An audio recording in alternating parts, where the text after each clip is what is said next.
Hello, hello, my fellow sensitive people, and thanks for tuning in to Tarot with Whimsy.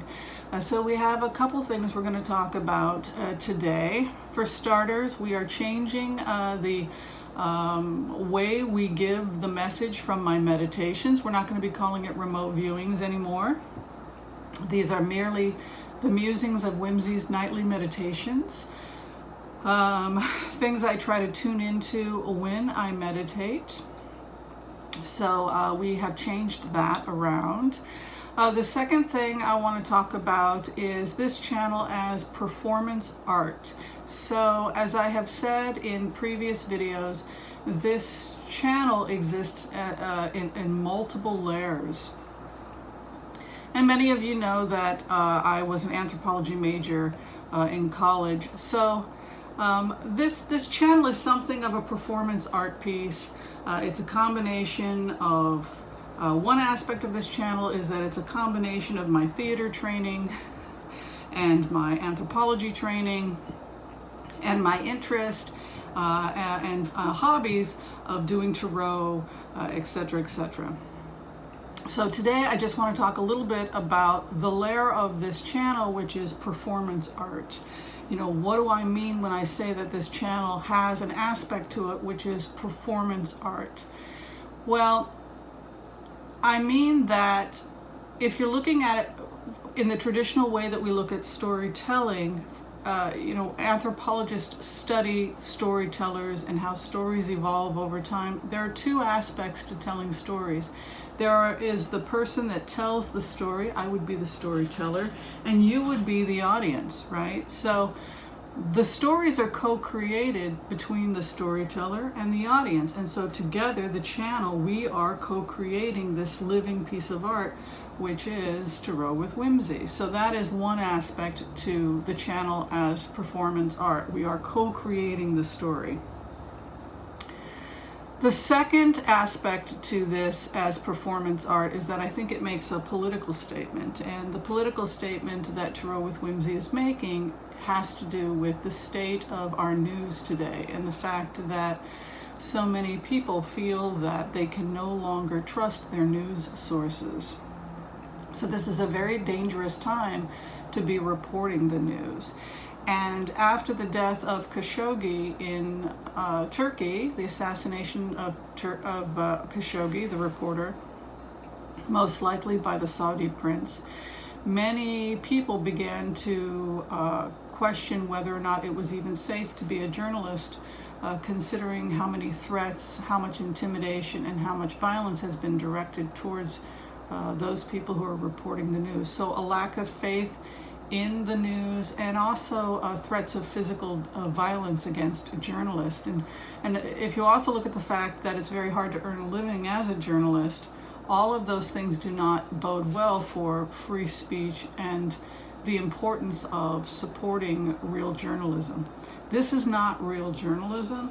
This is simply a tarot channel where we talk about my meditations, my musings, and we do tarot card, we do a little tarot cards, and it's never a replacement for good journalism. So part of this as a performance art piece is to just, it is born from the frustrations and fears of people who no longer know where to get their news and feel very, very vulnerable. And so when we feel vulnerable, we cling to fetish objects, objects of symbolism, whether it's Whimsy's bunny or crystals or tarot cards, and they're really just, from an anthropological perspective, perhaps signs that we really do feel frightened and vulnerable about our future and cynical about the state of news today. So that is one aspect, that is one layer of this channel, that it really is a performance art piece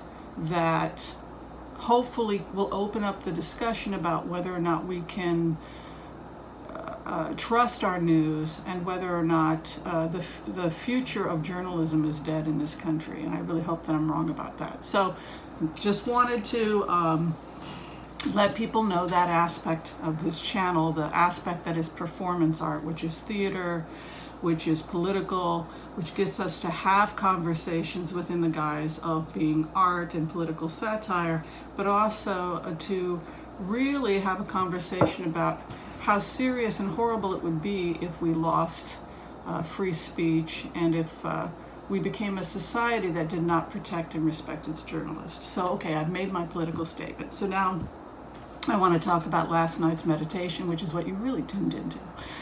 So last night's meditation, I focused on the shutdown, and I focused on the fact that the president's tone had changed on Friday when he gave 3 weeks to end the shutdown.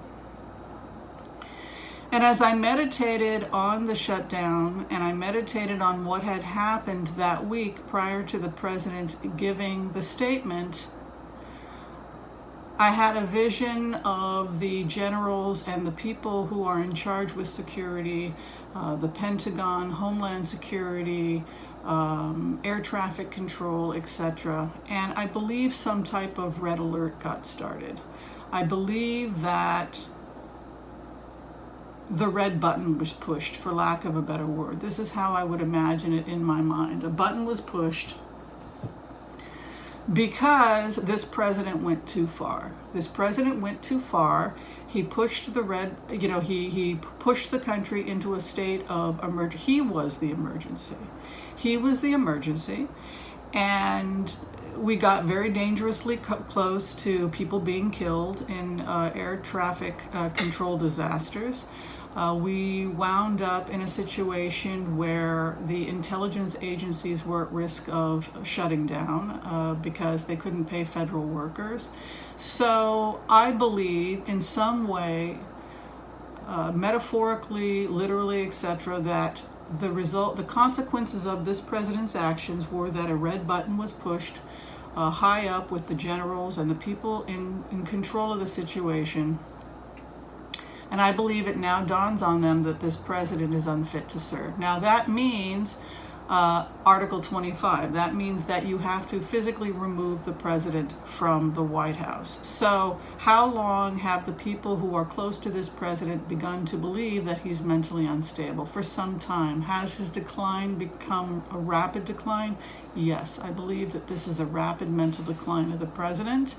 I believe that there's a reason why when I meditated, I heard Mitch McConnell say he cannot serve. I think it's become increasingly obvious to the people close to the president, the people who are in positions of power, that this president cannot serve. He's emotionally unfit. I believe a red button was pushed sometime last week. I believe that the people who were in positions of authority had to have a very serious conversation about the mental health of this president and how he was now a threat to the safety of this country. Do I think that a conversation with the president happened? Yes. Do I think that they threatened Article 25? It's possible. Because if you look at the tone he took on Friday, it was very different than the tone he had struck up to that point. Something happened. I believe something went down, and I think that whatever went down, the power was taken away from him. So where do we go from here? If you give a president only two choices, we will physically carry you out with Article 25, or you will voluntarily resign. I think we reached that point. I think that this shutdown, which could have, first off, people lost their homes, people wound up being evicted, people in rent-controlled homes lost their homes, and now if they want to go back to the place that they're being evicted, they're going to have to spend an extra $400 or $500 a month because they lost their rent control. So those types of situations have already happened as a result of this shutdown. He has created a national disaster, and it can't happen again.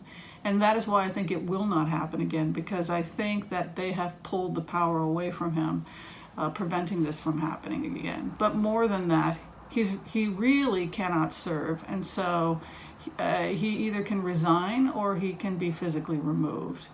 And that is where we stand at this point. There's an aspect to this that feels like sadomasochism to me, in the sense that People say, well, he's like a child, he gets off hurting people, and seeing all the adults in the room freak out. Children love that. They love to see adults freak out, it makes them feel like they have power. So yes, I think that that's an aspect to the president's psychosis. But this is more than that. This is a president who seems to have been subdued by Nancy Pelosi. There's a sadomasochistic element to it, in the sense that she has dominated him and he has become submissive. Now, what is she going to do at this point with that newfound power, where she's got the choker around his neck and she's now dragging him here, there, and everywhere? Is this ultimately what the president wants?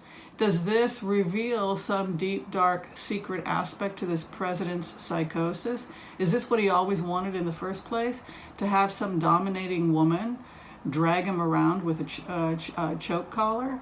Because that is energetically what it looks like to me. So we can all have fun with that. Let's go ahead and pull one card about the future of this presidency.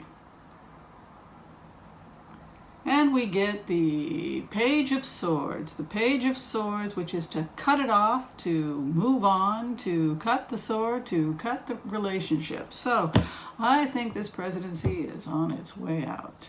And that is what I'm going to say for today's remote. Enjoy this performance art piece. Be involved in it. It is liquid. It moves. It changes. Tell me what you want to cover. I don't think I'm going to be covering aliens on this channel, my fellow sensitives, just because it's not a subject that really interests me all that much, and I think it would kind of scare me to go meditating about aliens, quite frankly. All right, thanks for watching, everyone, and we'll see you next time.